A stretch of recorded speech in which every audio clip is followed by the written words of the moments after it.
ketika bersaksi, saksi mata pakai fisik, saksi kolbu dengan getaran kolbu, saksi roh dengan musyahadah, dengan memandang.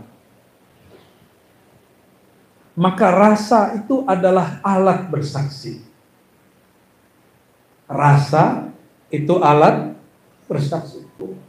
Aku pandang nyawaku, aku pandang diriku, aku pandang tulangku, sumsumku, dagingku, darahku yang mengalir, jantungku yang mengompakkan, paruku yang bernafas, kulitku, rambutku, semuanya berasal dari nur Allah, nur Muhammad sallallahu alaihi wasallam.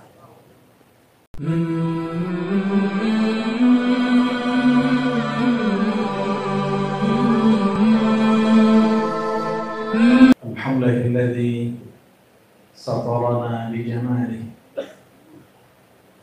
laula jamalu sitri lan kashafat uyubuna wa auratuna. Asyhadu an la ilaha illallah wa asyhadu anna Muhammadan abduhu wa rasuluh. Allahumma salli wa sallim wa barik ala sayyidil wujud sahibi tajalliyatil jamali wal jalal Muhammad wa ala alihi wa ashabihi wa li baitihi wa dhurriyyatihi ajma'in. Allahumma salli ala madinatil ilmi wa ala alihi babil ilmi.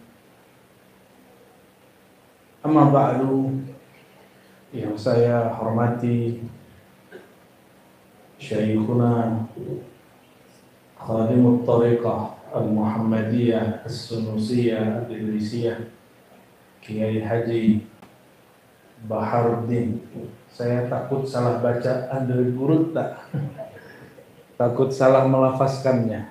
Katanya kalau kurang tasdid jadi maknanya berubah. Begitu juga saudara beliau Ketua MUI Dr. Kiai Haji Najamuddin, barakallahu fikum, dan semua para wakil rakyat dan para ulama yang berhadir, yang saya mohon maaf tidak dapat sebutkan satu persatu. Wa akhasul khusus sahibul fadilah, sahibul ma'had Kiai Haji Dr. Amirullah Amri. Beliau ini layak ayakuna mahsudan, layak dicemburui. La hasada illa fisnatain, tidaklah elok orang iri kecuali dua golongan. Beliau ini dua-duanya dapat. Rajulun atahu kitaban atau atahu Allahu ilm fayatluhu ana al-layli wa ana an-nahar. Rajulun atahu Allahu malan fayunfiquhu ana al-layli wa ana an-nahar.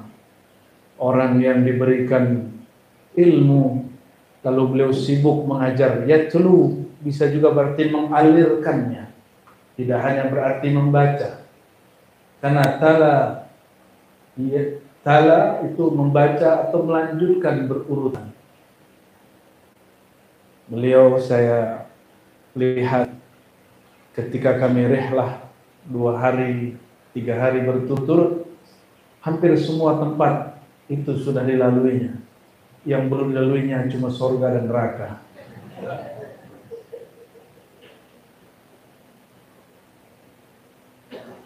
Dan yang kedua, Allah beri juga kelebihan malan, harta, dan tidak pelit untuk berbagi.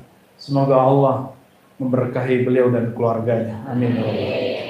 Tapi iri di sini, iri al-hasad bermakna al-ghibtah, dengan makna iri positif. Iri ada 2. Al-hasadu al-madhmum, hasad yang tercela. Ayatamanna izalatan ni'mah an akhihi al-mu'min, menginginkan nikmat hilang dari saudara sesama mukmin. Itu itu iri dengkinya syaitan. Ada yang iri nggak di sini? Senang temannya susah, senang temannya dibully, senang kalau ada ustadz difatwakan sesat atau memfatwakan sesat, senang melihat orang bertengkar. Kalau caleg senang kalau saingannya dibully, saingannya punya tersandung kasus korupsi. Orang begini irinya iri syaitan. Dia tanpa disadari sudah kerasukan syaitan. Huwa wa syaitan huwa huwa. Dia dan syaitan sama aja. Malah lebih berbahaya. Begitulah kata Qutbul Aqtab di zamanihi, Syekh Abdul Qadir Jilani. Syaitan bertubuh manusia lebih adarru, lebih mudarat daripada syaitan bertubuh jin. Semoga Allah menjaga kita dari itu semua. Adapun iri yang positif, kita melihat ada orang sukses, kita ingin seperti dia tanpa ingin dia hancur. Coba sekarang irinya diganti. Itu baru abdun min ibadillah, hamba Allah. Allahumma sholli wa sallim barik alaihi.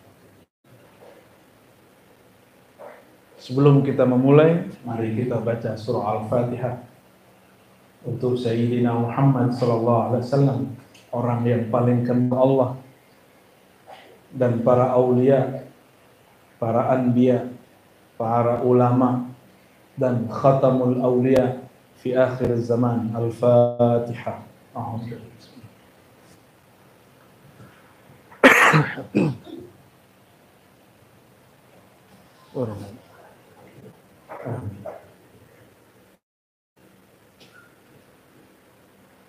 Kajian ini saya karya-karya Imam Ghazali yang berjudul Ta'ala Ar-Risalah Al-Laduniyah ya Ulumuddin. Tapi kita ikhtisar dalam waktu 1,5 jam insyaallah. 3 kita. Bisakah? Bisa, 1 bab aja.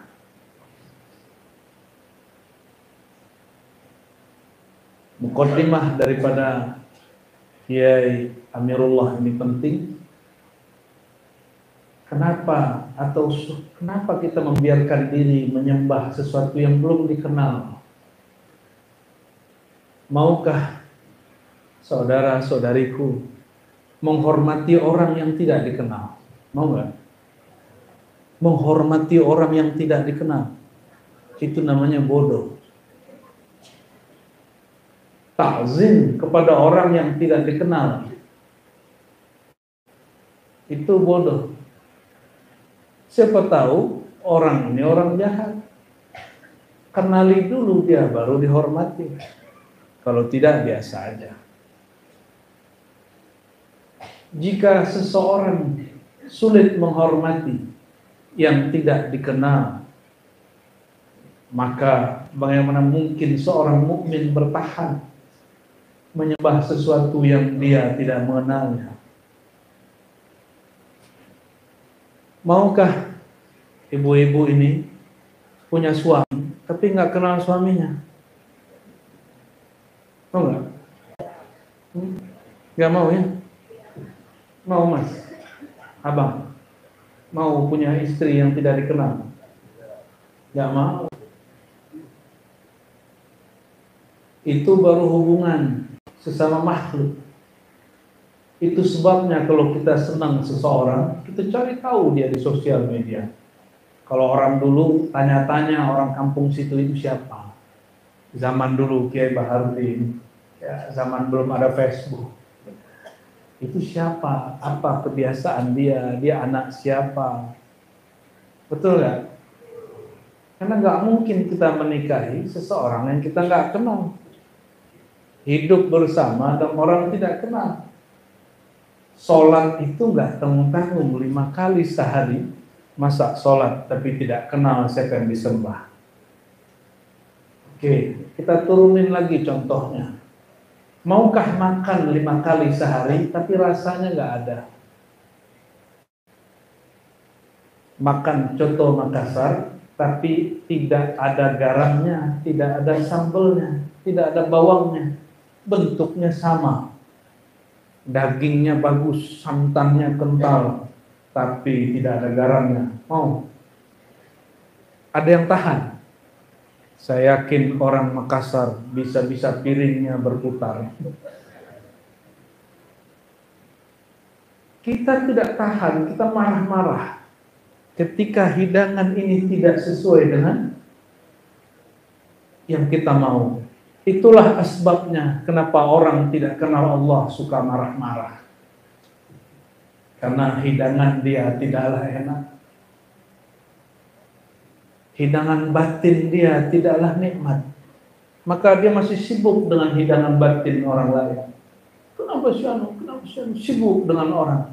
Karena yang dia punya tidak lezat. Kenapa?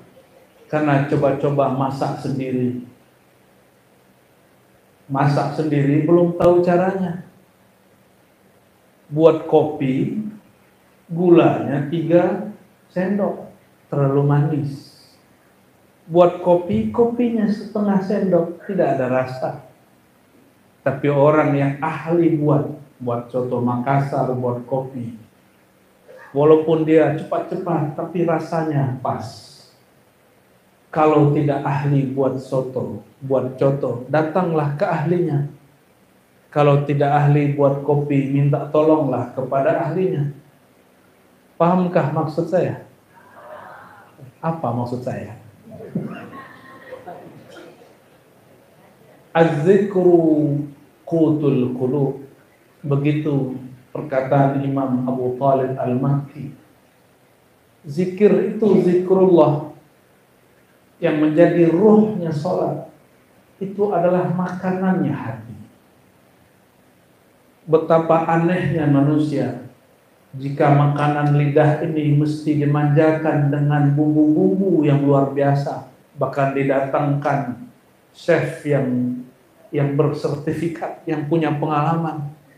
Lalu bagaimanakah dia tidak memanjakan kolbunya, tidak mau mendatangi pakarnya, tidak mau mencicipi, cuma melihat, oh bagus ya, tapi tidak mencicipi. Itulah nasib orang yang ikut pengajian tapi tidak mau mengambil talqin dan zikir. Itulah orang yang datang ke pengajian tapi pulang dia tidak amalkan zikirnya. Dia datang hanya jadi pengamal.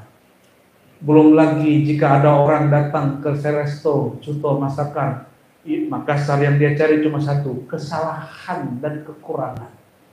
Orang seperti ini ketika semua orang sudah menikmati, dia masih merasa-rasa, ini ada yang kurang, ini ada yang kurang. Betapa sedihnya orang hidup seperti ini. Tidak menikmati di saat orang menikmati. Makanya Imam Ghazali kemudian menyampaikan satu kalimat. Jika engkau hendak menyembah Allah, kenalilah Allah. Jika engkau tidak kenal Allah, kenalilah dirimu. Lalu beliau kasih pertanyaan, yang disebut diri itu yang mana? Apakah tubuh yang bernama Ar-Razi Hashim ini yang sebenarnya diri? Apakah tubuh yang diberi gelar orang Kiai Haji Abuya, doktor, apakah itu yang disebut diri kita? Ataukah wakil rakyat disebut anggota? Apakah dosen disebut Pak dosen? Apakah itu diri kita? Imam Ghazali keras mengatakan, itu dirimu yang di bumi, bukan dirimu yang dapat menghadap kepada Allah Subhanahu wa ta'ala. Bukan fulan bin fulan itulah dirimu, tapi dirimu adalah yang ditiupkan ke dalam tubuh bumi ini. Betul, ini punya ini enggak? Punya nyawa enggak ini? Punya ya? Punya ruh kah? Orang bertanya di mana Allah, itu pertanyaan norak. Dirinya pun dia tidak kenal, lalu dia bertanya di mana Allah. Di manakah ruhmu? Ada yang tahu? Apakah di muka? Apakah di kepala? Apakah di tangan atau di kaki? Apakah di jantung? Apakah di paru-paru? Tidak. Ruh itu disebut dengan nama yang sesuai dengan Sahihul Ma'had, Amrullah. Cuma di sini ada i-nya ya. Amirullah. Amrullah, Allah itu menyebut lahul khalqu. Dia punya ciptaan, dia punya al-amru. Maka Allah bedakan ciptaannya dengan amrnya. Karena ciptaan dibagi, dibuka, sedangkan amrnya dirahasiakan. Kulir ruhu min amri Rabbi. Katakanlah bahwa ruh yang ditiupkan kepada engkau itu amri Rabbi, itu urusan Tuhanku. Maka kalau ingin tahu rahasianya, menjadilah kekasihnya, menjadilah orang dekat dia, maka engkau akan diberi sedikit tetesan wa ma utitum minal ilmi illa qalila. Berkali-kali kita mendengar orang kaya konglomerat ketika dia berbagi, menurut dia sedikit, tapi bagi orang awam itu banyak. Benarkah? Orang paling kaya di kota Makassar, jika ingin bersedekah, sedekah dia itu sudah sama dengan penghasilan 10 tahun orang biasa. Bayangkan, jika Allah yang Maha Kaya mengatakan, tidaklah engkau diberi ilmu mengenai ar-ruh kecuali sedikit. Sedikitnya Allah beda dengan sedikitnya orang kaya, terkaya di pulau ini. Mungkin ada di sini orang terkaya, kekayaannya mungkin 7 turunan tidak habis-habis. Jika dia memberi, jadilah satu bangunan besar. Sekampung mungkin makan setahun tidak ada masalah. Kira-kira yang Maha Kaya jika ingin memberikan nikmatnya, pastilah semua makhluknya kenyang. Maka al-qillah inda rabbil izzah, inda rabbina al-ghani al-mughni. Sedikit menurut Allah itu banyak menurut kita. Inilah yang dibuka oleh Imam Ghazali jadi 4 jilid. Dibuka oleh Imam Ibn Arabi jadi 9 jilid. Dibuka oleh Imam Fulan jadi tafsir-tafsir.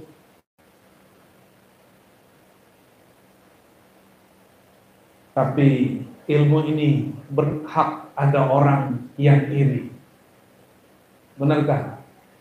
Bukankah kita iri jika ada orang dapat rahasia? Bukankah kita cemburu jika ada orang dispesialkan oleh yang maha mulia? Tapi irinya ada 2. Ada irinya malaikat nur, ada irinya malaikat nar. Malaikat nur, itulah malaikat barisan Sayyidina Jibril. Irinya dia masih sujud.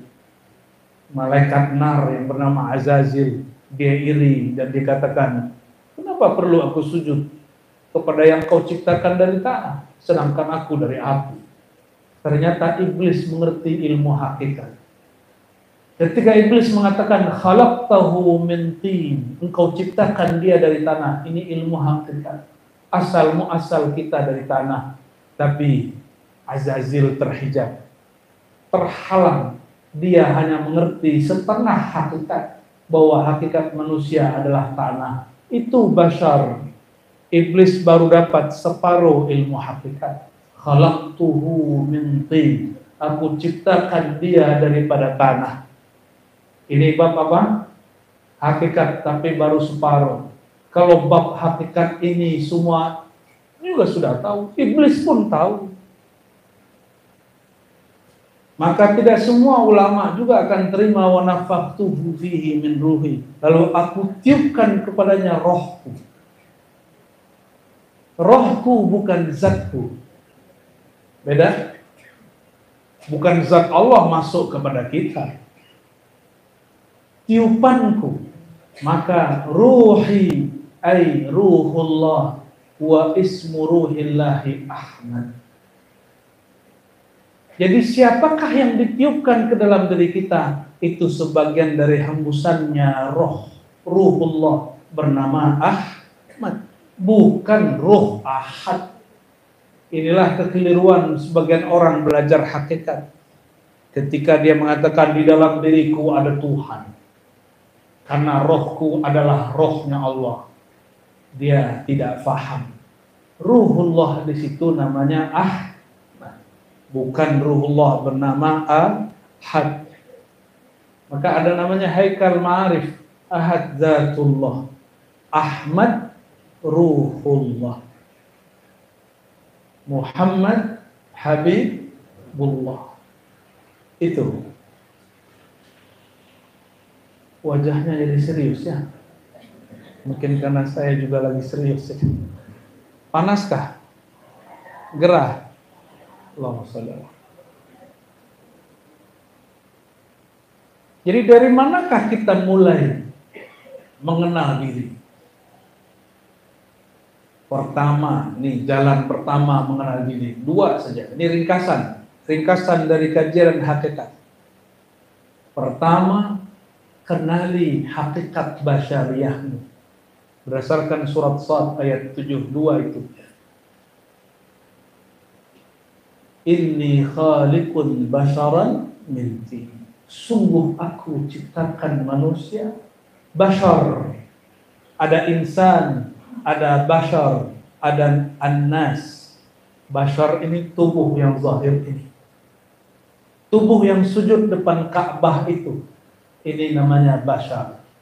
Min tin, daripada apa? Tin, apa arti tin? Tanah. Jika tubuh ini dari tanah, maka dia berpulang kepada tanah. Tanah itu adalah fi'lullah, perbuatan Allah. Berarti tubuh kita apa? Tajalli, adalah cara Allah mengenalkan dirinya melalui perbuatannya. Maka ada ungkapan turunan dari Haikal Ma'arif, ajsamuna fi'lullah. Jisim kita ini adalah fi'il perbuatannya Allah.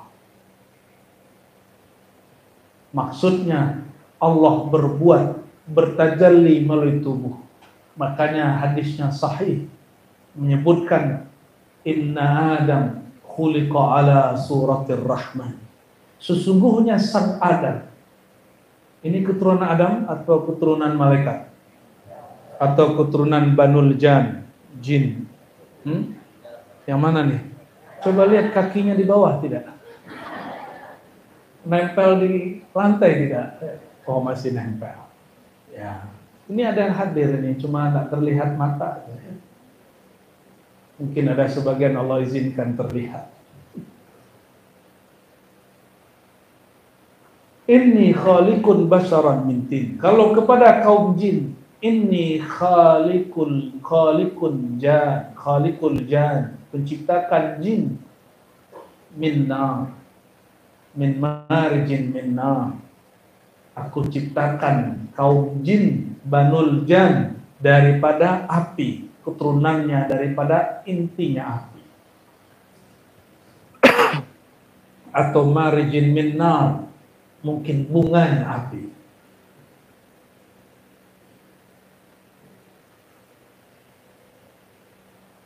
Kalau sudah tahu bahwa diri ini adalah dari tanah, tanah adalah perbuatan Allah. Jika kita menyembah, nah inilah pertanyaan Kiai Dr. Haji Amirullah. Ada guru berkata begini, kata beliau, menurut Buya gimana? Beliau ini ngetes saya. Al-abid wal ma'bud wahid. Nah, ini kan mengerikan ini. Ya, ini mesti dikoreksi ya. Kalau orang salah paham kalimat ini, al-abid wal ma'bud wahid. Beliau lagi ngecek ini Rozi ini masuk yang mana nih? Terima kasih Kiai, itu penting ditanyakan. Al-abid yang menyembah dan yang disembah satu. Bahaya nggak ini?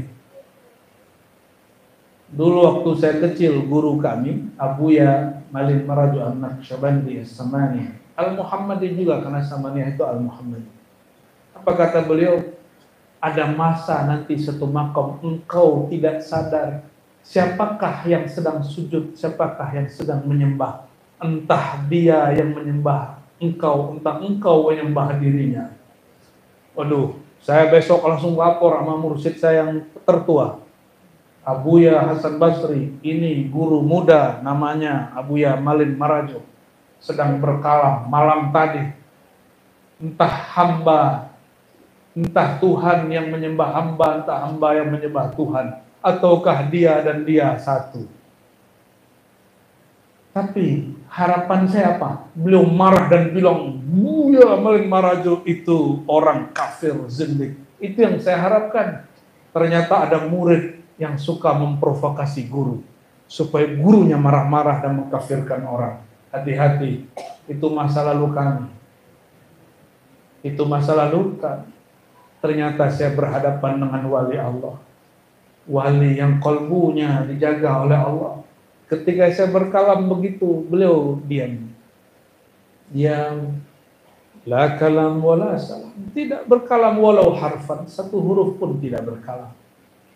Tapi di wajahnya seakan-akan beliau berdoa, kamu akan faham satu saat. Tapi beliau tidak pernah bahas itu kecuali saat mentalkin zikir. Ternyata Ar-Razi lah yang salah. Ar-Razi tidak faham bab namanya tajalli dan hayran. Seperti dulu Ibnu Taimiyah tidak faham kitab Futuhat Al-Makkiyah. Al-Futuhat Al-Makkiyah dimulai dengan satu bab, bukan bab juga, satu muqaddimah. Muqaddimah babul hayrah, makom heran. Makom heran ini bukan makom akidah, maka ahli akidah tidak pantas menghukuminya. Juga bukan makom ahli fikih, maka ahli fikih lebih baik diam, tidak mengomentarinya. Ini makom rohani, bab zauq dan rasa, maka hukum fikih tidak berlaku padanya. Hukum akidah tidak bekerja jika di i'rab disebut la mahalla lahu fil i'rab. Betul bagian. Karena tidak nyambung. Oleh Imam Ghazali disebut epistemologi, ini beda ilmu, maka jangan samakan walaupun sama istilah. Dokter beda cara pandangnya dengan yang sering berdebat sama yang buat obatnya apa? Apoteker, bener Pak Dokter ya? Pak Dokter namanya nama pesantren ternyata ya. Diambil jadi nama pesantren, Dokter Ilmu Yakin. Sering berdebatkah dokter dengan ahli farmasi, apoteker? Sering. Kenapa? Cara pandangnya beda. Jadi kalau ahli fikih kemudian bilang itu murtad, ahli akidah mengatakan itu zindik, wajar karena mereka tidak merasakan. Kita maklumi para kiai. Tapi saya bersyukur di sini ketua-ketua ulamanya orang-orang tarekat. Tarekatnya paling unik. Tarekat Al-Muhammadi Al-Idrisi, yang imamnya langsung ngambil dari rohaninya Rasulullah SAW. Yang mana banyak hari ini mursyid-mursyid tidak percaya. Saya cuma ngomong gini, kalau kamu nggak percaya, berarti itu makommu. Makom belum ketemu rohaninya Rasulullah SAW. Jangan batalkan makom orang yang sampai. Untung saya tidak ngomong, berhenti aja kau jadi mursyid. Dulu kita begitu Pak Kiai, sekarang sudah kompak. Itu babul jalal, sekarang babul jamal. Lalu apa maksud tadi? Al-abid wal ma'bud wahid. Ini baru bab basyaran, kita belum masuk bab amrullah. Al-abid wal ma'bud wahid. Dalam ilmu zauq itu ilmu zauq rasa, bukan ilmu akidah. Dalam ilmu akidah yang menyembah hamba yang disembah Rabb, Allah pencipta. Hubungan kita dan Allah, hubungan hamba yang dicipta, Allah yang mencipta, itu ilmu akidah. Dalam ilmu tasawuf, ilmu hakikat, hubungan kita dan Allah lebih mesra dari hubungan Tuhan dan hambanya. Hubungannya adalah hubungan pelaku dan perbuatan yang dia lakukan. Apakah fi'il perbuatan kita itu kita atau berlainan? Lain, tapi dia tidak ada tanpa pelakunya. Saya berbuat, saya berbicara, saya berkata, saya memandang. Pandangan itu bukanlah saya, tapi pandangan itu tiada kecuali saya memandang. Saya berbuat, perbuatan ini tiadalah ada kecuali karena ada si fa'il pelakunya. Kalau baca hayya 'alas shalah, jawabnya apa? Marilah sholat. Jawabnya apa? Tidak ada daya untuk sholat, tidak ada daya untuk ruku, sujud kecuali dengan Allah. Billah, inilah hijab antara hamba dan Allah. Billah, huruf ba. Ini namanya al-ba, ba fi'lillah. Ba yang menunjukkan perbuatan Allah. Maka di saat Allah berkehendak si hamba sholat, maka dia sholat. Tapi siapakah yang sholat saat itu? Kembalinya kesadaran si hamba dari perbuatan dia kepada perbuatan Allah, bahwa yang menggerakkan aku ruku tiadalah kecuali Allah. Maka dia pulangkan, ya Allah, wajjahtu wajhiya lilladzi fataras samawati wal ard. Di ujung inna salati wa nusuki wa mahyaya wa mati lillah. Itu namanya berpulang. Pulangnya fi'il kepada fa'ilnya, pulangnya perbuatan kepada yang menciptanya, pelakunya. Sudahkah sholatnya seperti itu? Kita kemudian merasakan, ya Allah, ini gerak, Engkau juga yang menggerakkan. Ini takbir, Engkau juga yang membesarkan. Ini rukuk sujud, Engkau juga yang memberikan daya dan upaya. Itu namanya hamba berpulang. Barulah sholat begini diangkat ke langit. Maka orang begini tidak sempat lagi, aku khusyuk atau tidak. Tidak sempat mikir lagi. Kenapa? Hatta khusyuk pun telah berpulang. Jadi ini baru masuk bab fi'il, belum sifat, belum zat, belum asma.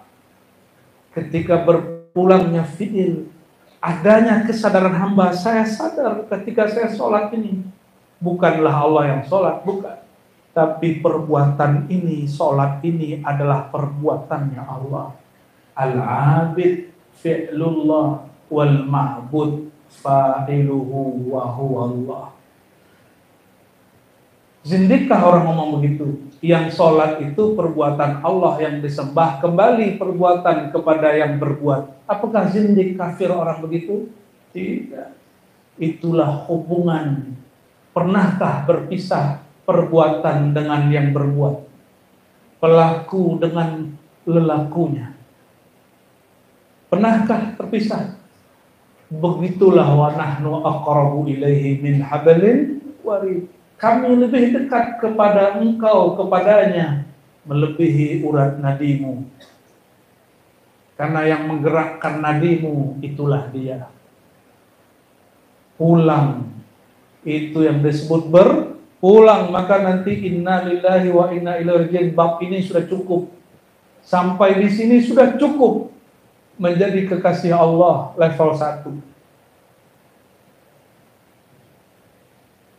Semoga Allah berikan kesadaran itu. Jadi kalau sebelum sholat, kata Sayyidina Nabi SAW, sallu kama ra'aitumuni usalli. Ini langsung silakan diamalkan nanti. Sholatlah seperti engkau melihat aku sholat. Adakah yang melihat Nabi sholat?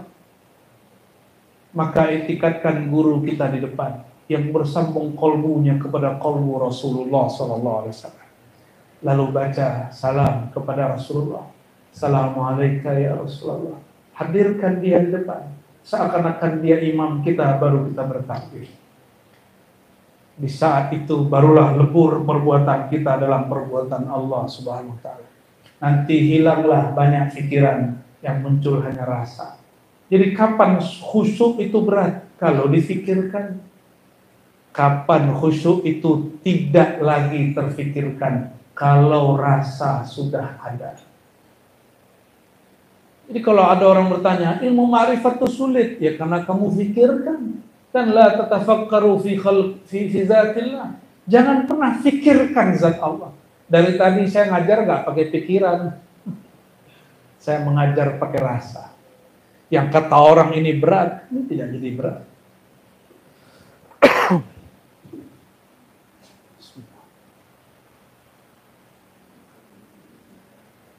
Dapat dipahami? Dapatkah dipahami? Berarti kajian ini tidak berat. Kajian ini ringan. Kalau kamarnya benar. Kamarnya sudah benar belum? Kalau belajar matematika pakai akal atau pakai kolbu?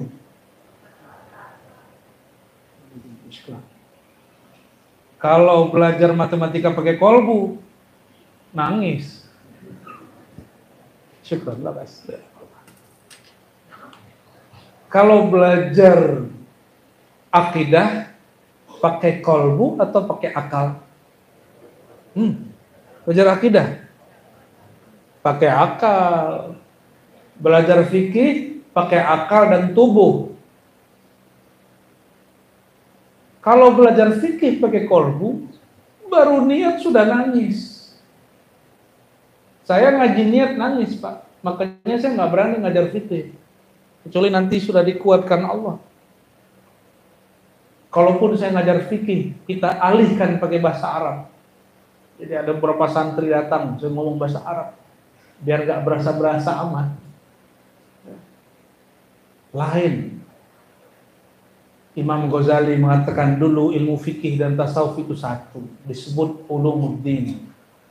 Al-fiqhu. Ilmu fikih itu dulu ad-din. Gabung semua. Allahumma shalli ala sayyidina. Nah, itu baru bab fiqh. Mudahkah? Mudah. Itu thariqah pertama. Apa thariqah pertama? Tadi itu namanya apa? Yang barusan itu namanya apa? Bingung ya? Nggak usah takut salah. Apa namanya yang barusan itu? Thariqah inna lillahi wa inna ilaihi raji'un. Nah, kita aja thariqahnya susah amat. Berpulangnya fi'il perbuatan kepada yang berbuat. Itu sebabnya dalam kitab hikam, kitab favoritnya beliau Kiai Haji Baharuddin, ada kalam dari Ibnu Athaillah. Kalau engkau sudah faham begitu, masih pantaskah engkau minta pahala? Kalau engkau sudah paham bahwa sholatmu itu sebenarnya adalah kemuliaan Allah yang Allah tampakkan pada dirimu, maka cukuplah Allah menyebut sholat itu sholatmu sebagai hadiah dan ganjaran. Wa fi sholatihim khashi'un. Allah katakan sholatihim, sholat kamu, sholat mereka. Allah tidak bilang itu perbuatanku, padahal itu perbuatan dia. Apa kata Imam Nawawi? Cukuplah perbuatannya dijadikan sebagai perbuatanmu. Perbuatan dia, sholat itu perbuatan dia jadikan sebagai amalmu. Cukuplah ini pahalamu. Jadi jangan minta pahala lagi. Kecuali pahala yang ini, ya Allah, pantaskan sholatku dinisbatkan kepada diriku.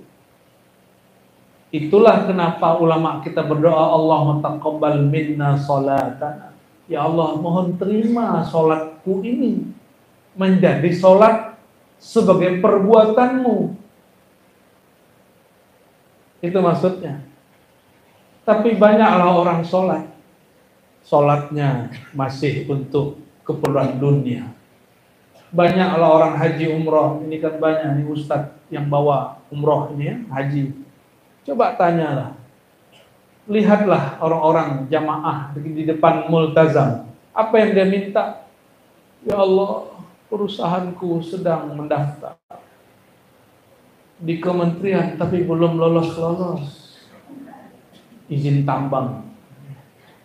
Ya Allah, depan multazam, ingatnya masih dunia. Di tempat suci masih ingat yang hina. Dunia hina bukan? Di depan multazam udah bisa ingat, mohon maaf Pak Caleg, Pak Anggota Dewan, Pak Ketua, Pak Wakil Ketua, Wakil Rakyat. Yang pada multazam kok masih minta ingin jadi wakil rakyat? Gak usah, gak pantas. Ini tempat suci. Di tempat suci jangan sebut-sebut benda yang tidak suci. Bu ya katanya itu tempat mustajab. Betul mustajab. Tapi orang yang kenal Allah yang dia minta adalah yang pantas diminta di tempat suci. Yang pantas di tempat suci mintalah yang suci-suci. Secara fikih boleh, minta mobil boleh, minta jadi anggota dewan boleh, mau jadi gubernur boleh, mau jadi terserah. Tapi tambahkan di belakang, ya Allah, jika ridhamu ada, aku mendapatkan hal ini, hal itu, hal ini, hal itu, sebutkan. Jika di dalam keridhaanmu ada itu, maka mudahkan urusan kami. Dulukan ridhonya, jangan dulukan nafsu kita. Bagi Allah dunia itu mudah dan hina. Pantaskah sesuatu hina dilaporkan, dibawa ke tempat yang suci? Ya, mohon maaf jika ada yang tersungging, tapi saya yakin setelah ini tidak akan lagi membawa itu ke tempat suci.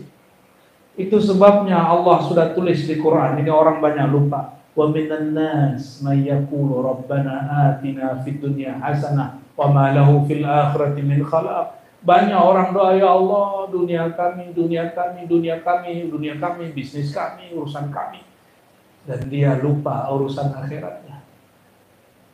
Jadi boleh doa di situ, boleh, tapi leburkan dalam ridha Allah, leburkan dalam akhiratmu.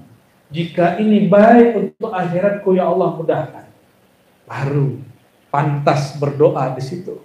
Baru dibersihkan Allah kehinaan dunia yang kita sebut.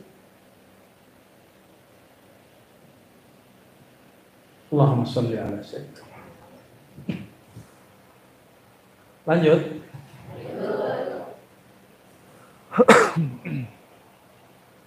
Jadi itu thariqah inna lillah wa inna ilaihi atau boleh juga disebut menggali raddul fi'li ila fa'ilihi, mengembalikan fi'il kepada fa'ilnya, mengembalikan perbuatan kepada yang punya. Saya mau tanya Bapak Ibu yang bersedekah, harta itu milik kita secara hakikat atau milik Allah? Lalu kalau kita sedekah, itu kan punya Allah. Pantaskah minta pahala? Kan punya Allah. Pantaskah saya pinjam duit dari Kiai Najamuddin? Pak Kiai, Pak Ketua, pinjamkan saya duit 1M. Misal, setelah saya pinjam, atau nggak usah pinjam duit, pinjamkan saya mobil. Setelah saya pinjam, saya bilang, Pak Kiai, mana jasa saya sudah meminjam? Mana upahnya? Itu orang jahil atau orang alim? Betapa jahilnya seorang hamba. Dia minta balasan dari sesuatu yang dia tidak punya. Secara ilmu hakikat. Yang dibawakan ilmu hakikat.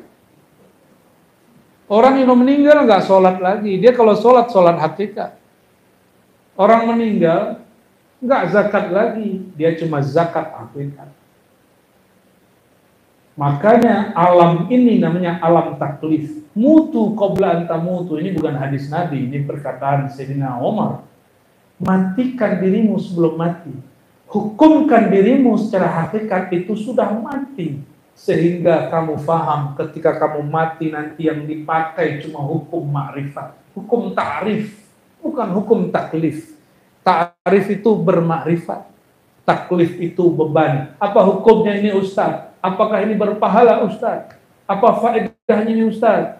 Kalau saya baca zikir ini apakah lancar usaha Ustaz? Itu taklif. Mau sampai kapan begitu? Ini sudah akhir zaman.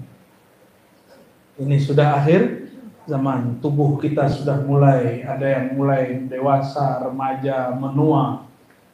Mau sampai kapan tidak menyadari apa yang dia beri? Jadi kira-kira gimana? Saya pinjam mobil ke Pak Kiai Najamuddin, Pak Ketua, pinjamkan saya mobil.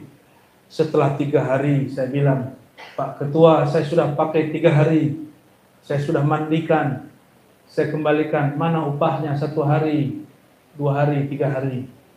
Orang begitu, fahuwal jahil. Harta dititipkan Allah, wa mimma razaqna, di antara yang kami rezekikan kepada mereka. Lillahi ma fis samawati wal ard, milik Allah apa yang di langit, apa yang di bumi. Tubuh ini milik Allah, harta itu milik Allah. Allah titip, Allah cuma menitip. Apa kata Allah?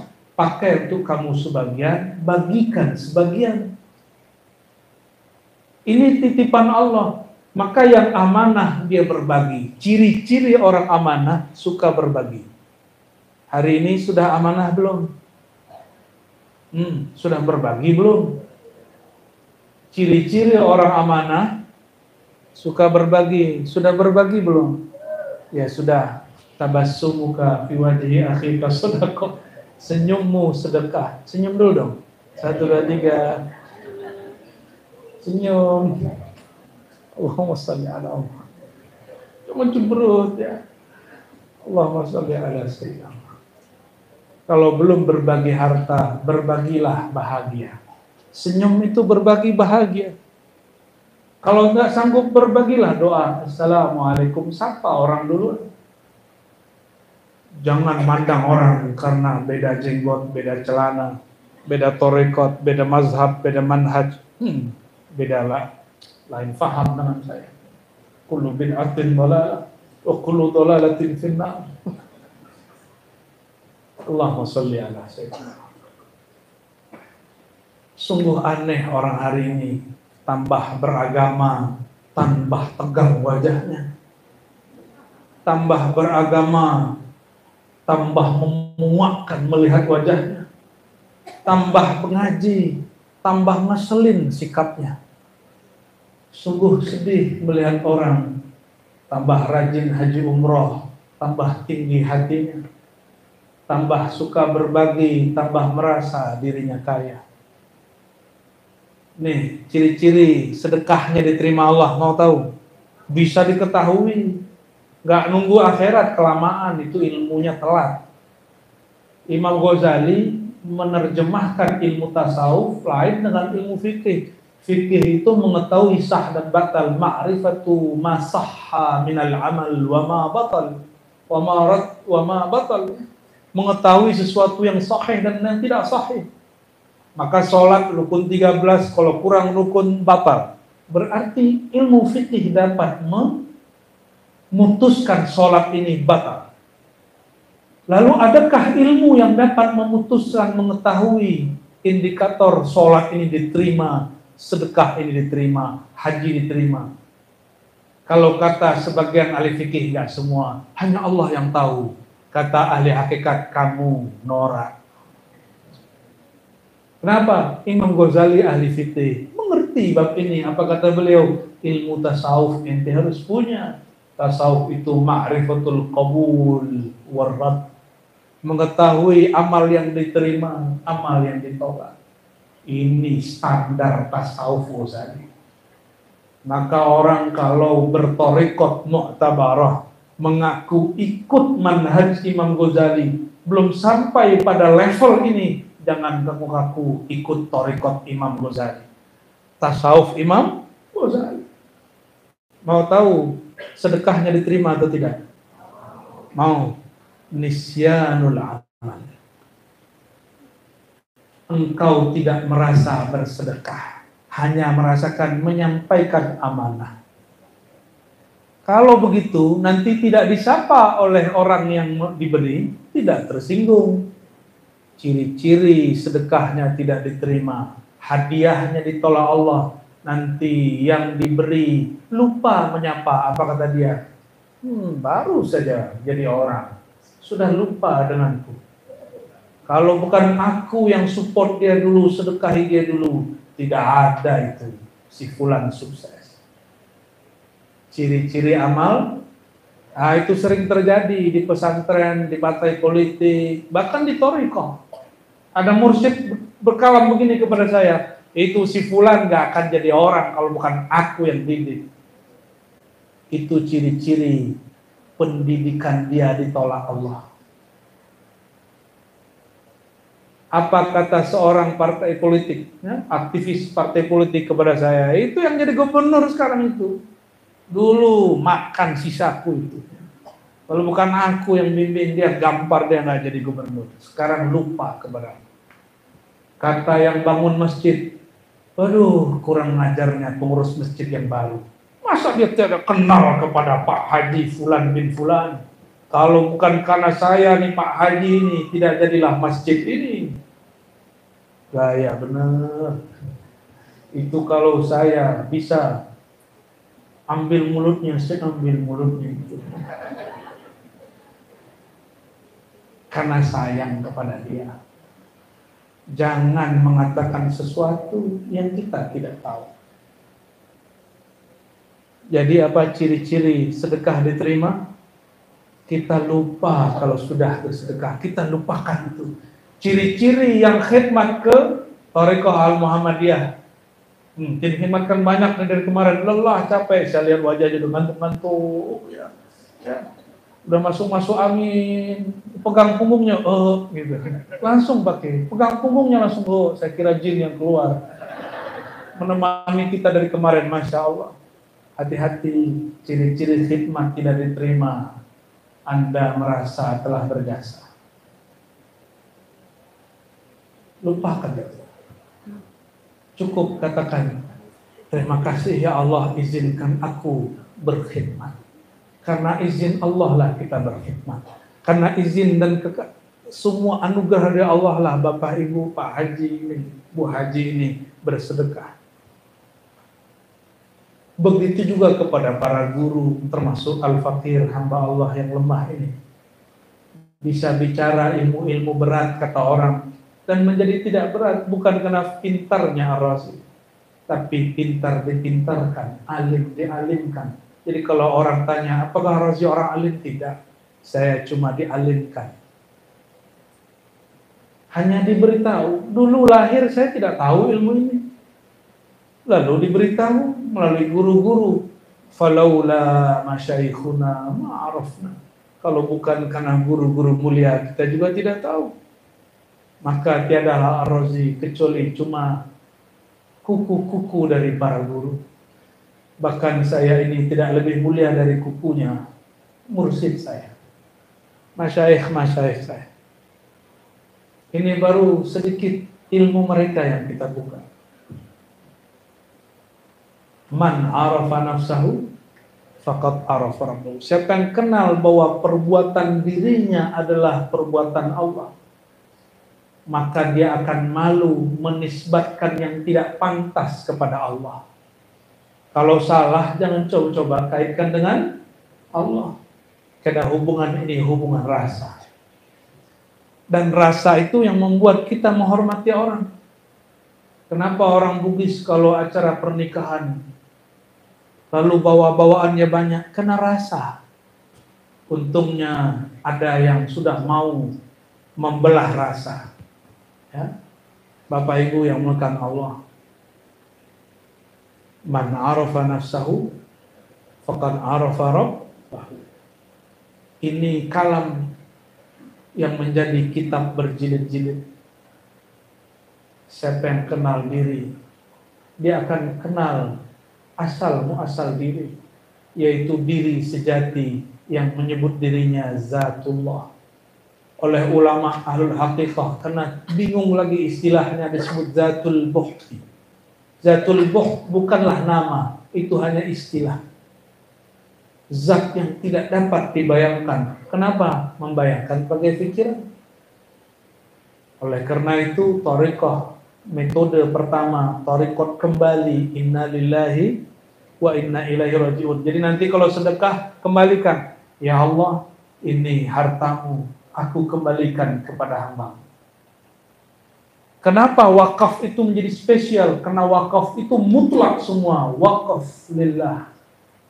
Berbeda dengan sedekah. Karena wakaf berhenti pada Allah. Sungguh sayang, ada orang tua berwakaf, ahli warisnya pura-pura tidak tahu. Itu anak celaka dunia akhirat. Karena harta untuk Allah dia perjualbelikan. Nauzubillah min dzalik. Oh, tidak ada suratnya. Dulu tidak ada surat, cukup pakai kalam dan saksi. Orang nikah dulu juga nggak pakai surat. Orang nikah dulu hanya pakai saksi. Mau diteruskan kah? Tapi sayanya yang sudah mulai, sayanya mulai bosan.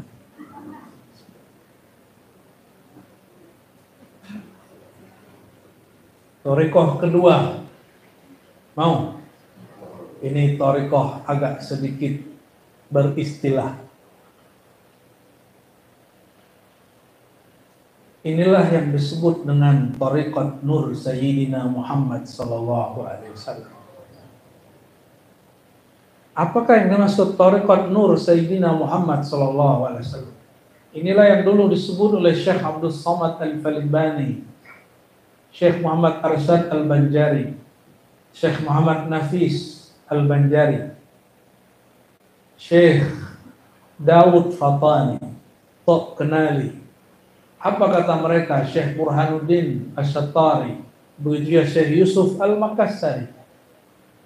Apa thariqah mereka? Ini manhaj, apapun nama thariqahnya, manhaj sama. Ketika bersaksi, saksi mata pakai fisik, saksi kolbu dengan getaran kolbu, saksi roh dengan musyahadah, dengan memandang. Maka rasa itu adalah alat bersaksi. Rasa itu alat bersaksi. Thariqat Nur Muhammad SAW itu thariqat az-zawqi. Hampir mirip dengan yang pertama, tapi bedanya yang pertama kembalikan fi'il kepada fa'il, perbuatan kepada Allah yang berbuat. Kalau thariqat ini sedikit lebih indah. Thariqat Nur, kalau tadi thariqatnya Jalal, yang sekarang thariqatnya Jamal. Jalal langsung karam pada keagungan Allah. Sedangkan yang kedua karam fana dalam keindahan Allah. Keindahan Allah itulah Nur Sayyidina Muhammad SAW. Thariqat Nur Muhammad SAW adalah engkau menyaksikan dirimu, tubuhmu, nyawamu, darahmu, tulangmu, kulitmu, rambutmu, sekujur tubuhmu, semua yang ada pada dirimu dicipta berasal dari Nurullah, Nur Muhammad sallallahu alaihi wasallam.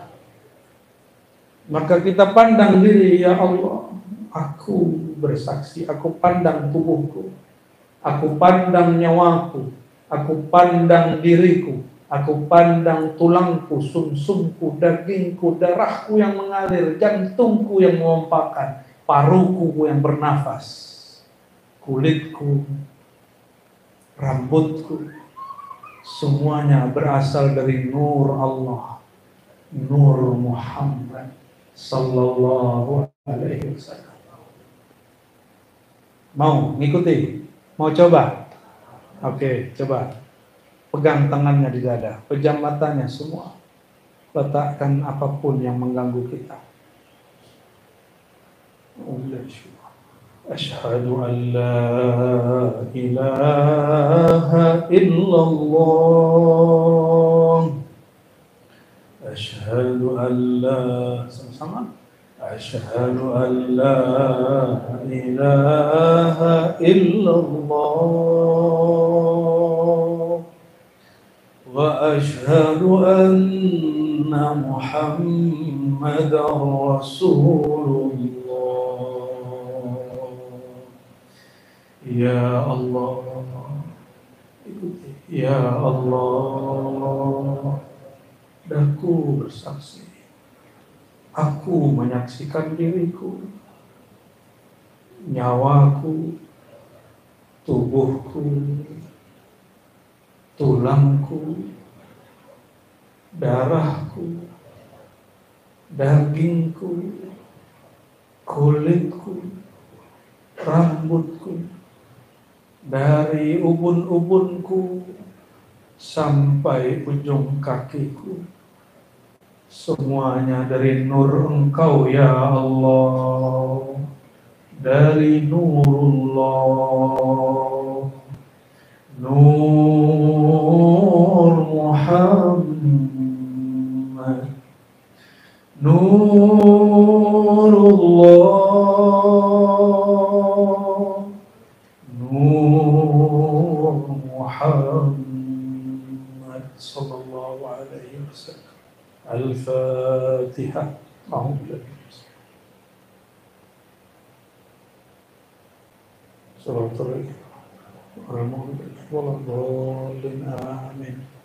Nah, buka matanya. Itu baru permulaan. Itu baru permulaan Tarekat Nur. Ilmu ini sudah lama dibuka. Sayangnya kenapa dipendam. Ini saatnya kita mulai membuka. Makanya saya senang ketika Tarekat Muhammadiyah Sunusia Idrisiyah berkembang. Karena satu manhaj, satu jalan. Dan juga tarekat yang lain, Naqsyabandiyah, Qadiriyah, Khalwatiyah, Syaziliyah, Syatariyah, tarekat apapun.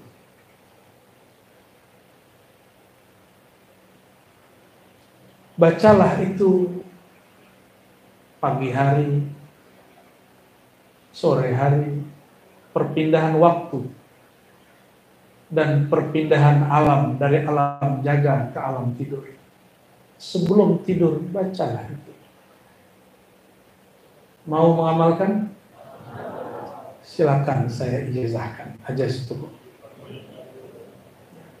Ini syahadat, ini paling besi, paling dasar.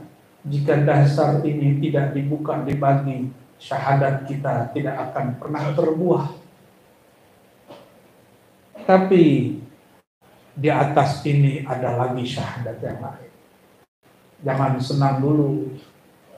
Ini baru 2 tarekat, sedangkan tarekat itu sebanyak nafasnya makhluk. Ini baru ringkasan 2. Di atas itu ada lagi. Di atas itu ada lagi. Di dalam syahadat ada syahadat, di dalam syahadat ada syahadat, di dalam sir ada sir. Itulah Allah.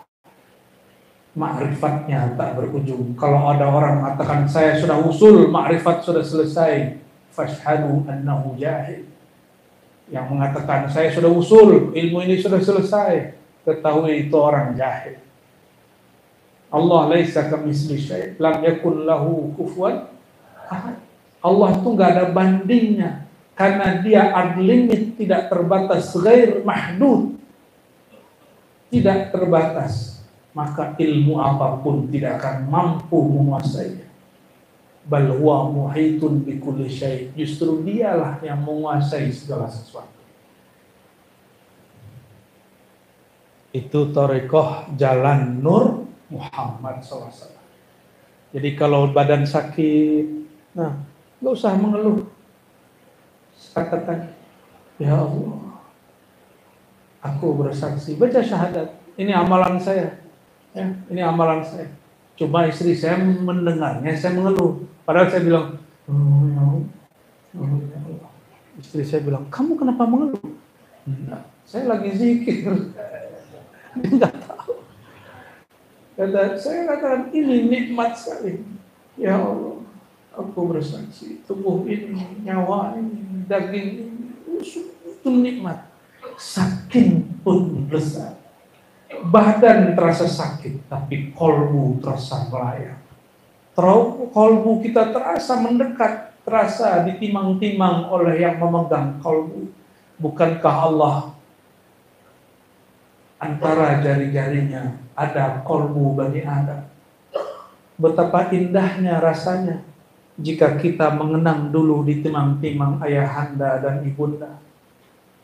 Betapa kita rindu ketika tubuh ini ingat sedang disayang oleh orang yang paling menyayangi kita. Maka bernamalah Sayyidina Muhammad SAW Abul Arwah, bapaknya rohani. Maka Abur Ruh, Abar Ruh, itulah Sayyidina Muhammad SAW.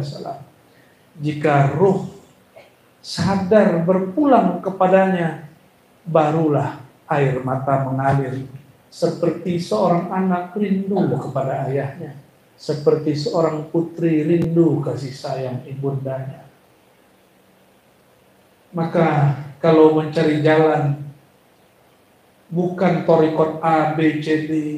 Ada orang ngomong, wah torikot ini tidak bagus, saya pindah mursyid. Torikot nggak bagus, saya pindah torikoh. Bukan torikohnya tidak bagus, bukan mursyidnya yang bermasalah, dirimu yang bermasalah, kolbumu yang tidak sadar. Torikohmu apa saja boleh, tapi pakai dua manhaj ini. Inna lillahi wa inna ilaihi raji'un. Dan kembalikan dirimu kepada nur Sayyidina Muhammad SAW. Maka wirid apapun, torikoh manapun pasti lezat. Itulah alasan kami kenapa saya dimanapun pergi tidak pernah mengajak orang baiat dan talqin kepada saya. Karena bagi kami adanya para mursyid-mursyid itu pasaknya bumi. Ambil ilmu mereka selama mereka masih di bumi. Tidak mesti kepada kami. Saya bertugas untuk membuka apa yang mereka malu buka, untuk memperkuat apa yang mereka kemudian merasa janggal. Maka saya berdoa semoga dimanapun kami hadir, majelis-majelis tariqah, zawiyah, ribat, surau suluk menjadi ramai. Amin ya rabbal alamin. Jadi para mursyid tidak usah khawatir, saya tidak akan ambil murid antum. Nggak akan pernah saya ambil. Nggak usah khawatir, saya nggak perlu murid. Saya sudah cukup dengan Allah Subhanahu wa Ta'ala. Saya sudah cukup, hasbunallah wa ni'mal wakil. Saya dan Allah sudah cukup. Jadi kalau ada orang iri, mungkin dia tidak faham apa yang kita maksud. Saudara-saudariku, bukan Allah. Barangkali itu yang dapat saya sampaikan. Kalau diteruskan, takutnya hujan di dalam, di luar tidak ada hujan. Allahumma salli wa sallim wa barik ala sayyidina Muhammad.